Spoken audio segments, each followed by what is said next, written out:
आज इभीमा first time म मुस्ताङ आएको लगभग 100 चोटि भन्दा बढी भइसक्यो। तर इभीमा चाहिँ फर्स्ट टाइम आएको, रमाइलो गऱ्यो, यता माथि भ्यू पोइन्टमा आयो होइन।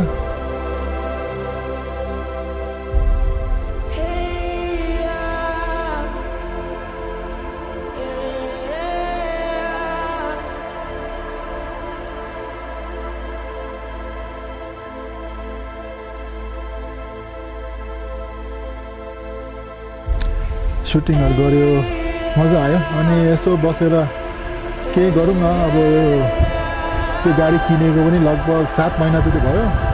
अनि मैले गाडी गुराएको पनि झन्डै 11,000 किलोमिटर जस्तो गुराइसकेँ, त्योभन्दा बढी नै छ अलिकति। अनि यसको चाहिँ कतिजना मलाई सोधिरहन्छ क्या, यो दाइ यो गाडी किन चुज गर्नुभएको, अरू गाडी पनि थियो नि भनेर। अनि एक्चुअलमा यसको स्टोरी चाहिँ के हो भने, मेरोमा पहिला MG कमेट थियो।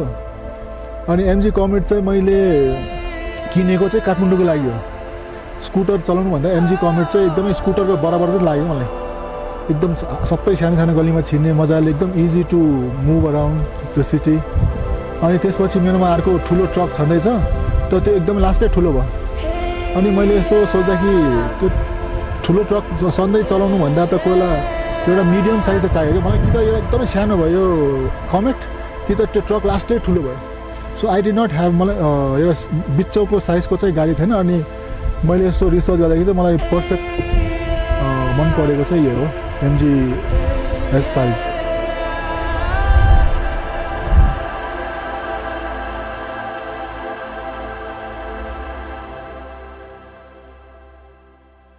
अनि मलाई चाहिएको एउटा मिडियम साइजको गाडी, अलिकति पोखराहरू जानु, चितवन जानुहरू लागि, हाइवेको लागि।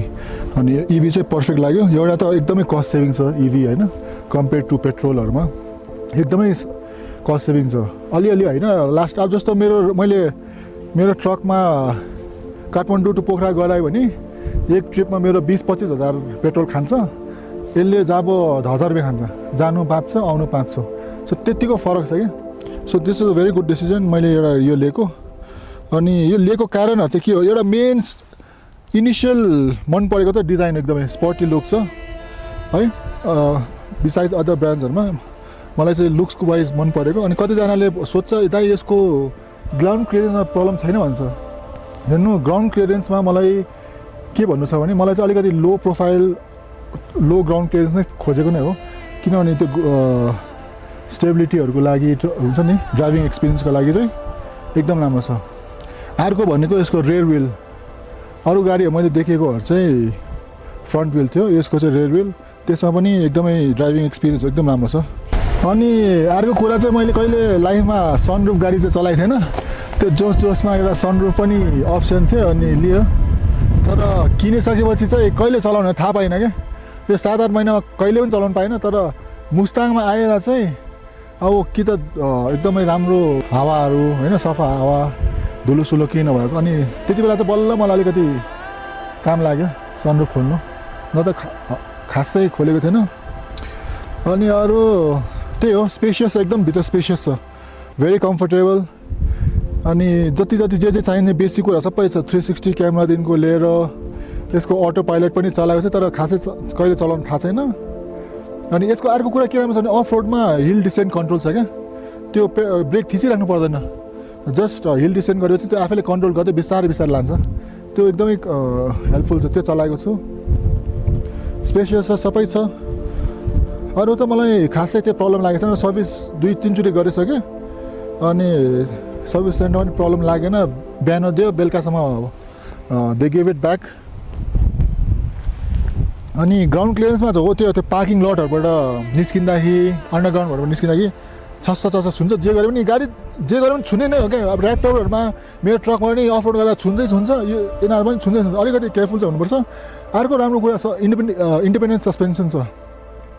आर्टिकुलेसन अलिकति राम्रो पनि हुन्छ। मैले मुगलिनको बाटो एकदमै चलाएको छु, मैले 60-70 को स्पिडमा अफ रोडिङ पनि गरेको छु। त्यस्तो छुएको त छैन। जे होस्, मजा आइरहेको छ यो गाडीमा। 11,000 प्लस कुदाइसक्यो 7 महिनामा, राम्रै छ, नो कम्प्लेन्स। अहिले एउटा कम्प्लेन भनेको एउटा प्रब्लम चाहिँ कस्तो भने यसमा चाहिँ क्याबिन नोइज अलिकति बढी छ भन्छ होइन, त्यो चाहिँ अफ रोडमा बढी एक्सपिरियन्स गर्नु मिल्छ, तर फुल हाइवे पिच बाटोमा त केही प्रब्लम छैन। अनि मेरो भनाइ त त्यही हो, अब नेपालमा अहिले सरकारहरू चेन्ज भइरहेछ, अलिकति डेभलपमेन्टतिर लागिरहेछ होइन, अनि बाटो पनि राम्रै हुँदैछ। अब तपाईँहरूले देख्नु भइसक्यो, पोखराको बाटो बबालै बनाएछ, मुगलिनदेखि पोखरा लगभग 1.5 घन्टामा पुगिहाल्छ होइन। चितवनदेखिको भैरवा बुटोल जाने बाटो पनि अब बबाल नै हुनेछ। जे होस् त्यति बेला चाहिँ ग्राउन्ड क्लियरेन्सको मतलब हुँदैन क्या। अब मुगलिन काठमाडौँ मुगलिन बाटो पनि बनि नै रहेछ, देखि नै रहेछ हामीले। अब आउने 2-3 वर्षमा त आई थिङ्क त्यस्तो बाटोको प्रब्लम चाहिँ नहुने चाहिँ मलाई लाग्छ। अनि त्यो ग्राउन्ड क्लियरेन्स चाहिँ त्यति फरक चाहिँ पर्दैन।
अनि अब मेरो मुस्ताङ ट्रिप यहीँ सकिन्छ।